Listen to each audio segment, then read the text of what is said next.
Oscar জয়ী cinema ডুনের নির্মাতা Denny ভিলোনভকে বেছে নিল অ্যামাজন এমজিএম।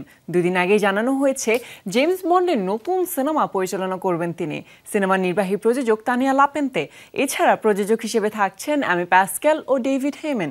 তবে বন্ডের চরিত্রে কে অভিনয় করবেন তা নিয়ে রয়ে গেছে এখনো রহস্য। এজেন্ট 007 হিসেবে কাকে বেছে নেবেন নতুন নির্মাতা? উপন্যাসের মতো সিনেমাতেও জনপ্রিয় জেমস বন্ড। 1962 সালে মুক্তি পাওয়া ডক্টর নো দিয়ে বড় পর্দায় যাত্রা শুরু বন্ডের। টেরেন্স ইয়ং পরিচালিত সিনেমাটিতে বন্ডের চরিত্রে অভিনয় করেছিলেন শন কনারি।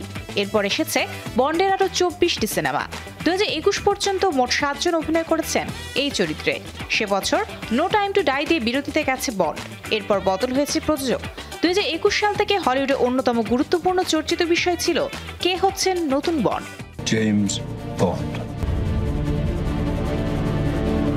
সম্প্রতি প্রযোজক বারবারা ব্রোকলি জেমস বন্ডের স্বত্ব অ্যামাজন এমজিএমকে দিয়েছেন।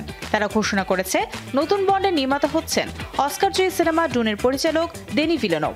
তাই আবারও প্রশ্ন জাগছে অভিনেতা নিয়ে। অ্যামাজন এমজিএম এর পছন্দের তালিকায় আছেন জ্যাকব এরল্টি, টম হল্যান্ড ও হ্যারিস ডিকিনসন। অ্যামাজন এমজিএম নিজে থেকে এখনো কোনো অভিনেতার নাম করেনি। এদিকে কয়েকটি সূত্র জানিয়েছে স্টুডিওর চাহিদা এবার বন্ডের বয়স 30 বছরের কম হোক। সে কারণেই তাদের নজর জ্যাকব, টম ও হ্যারিসের দিকে। এই তিনজনই আছেন তালিকার শীর্ষে। এছাড়া অ্যারন টেইলর জনসন ও হেনরি ক্যাভিলের নামও এসেছে। এদের বয়স যথাক্রমে 35 ও 42 বছর। আইরিশ অভিনেতা পল মেসকালকেও অনেকেই বিবেচনায় নিচ্ছেন। বন্ডের চরিত্রে কে অভিনয় করবেন তা নিয়ে অনেকদিন ধরেই নানা কথা হচ্ছে।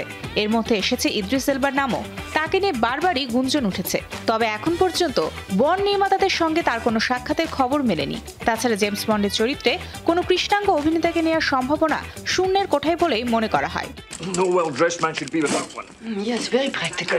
এর আগে বন্ডের চরিত্রে অভিনয় করা Sean Connery, Roger Moore, Pierce ব্রসনানরা হলিউডের কিংবদন্তি। বন্ডের চরিত্রে সে কারণে পরিণত অভিনেতার প্রয়োজন। টম হল্যান্ডের অন ও অফ স্ক্রিন দুই ক্ষেত্রে কিশোরোচিত আচরণের উদাহরণ আছে। এছাড়া জ্যাকব ও হ্যারিস দুজন সুদর্শন হলেও তাদের প্রোফাইল বন্ডের চরিত্র করার মতো না। সেক্ষেত্রে অ্যামাজন এমজিএম চাইছে পরিচিত কিন্তু সুপারস্টার অভিনেতাদের বাইরে থেকে বন্ডকে বেছে নিতে। নতুন 007 হবেন এমন কেউ যিনি পরবর্তী 1 দশক ব্র্যান্ড প্রচার, ভিডিও গেম এমনকি সম্ভাব্য টিভি স্পিন অফেও অংশ নিতে পারেন। Mario Sen, showbiz tonight.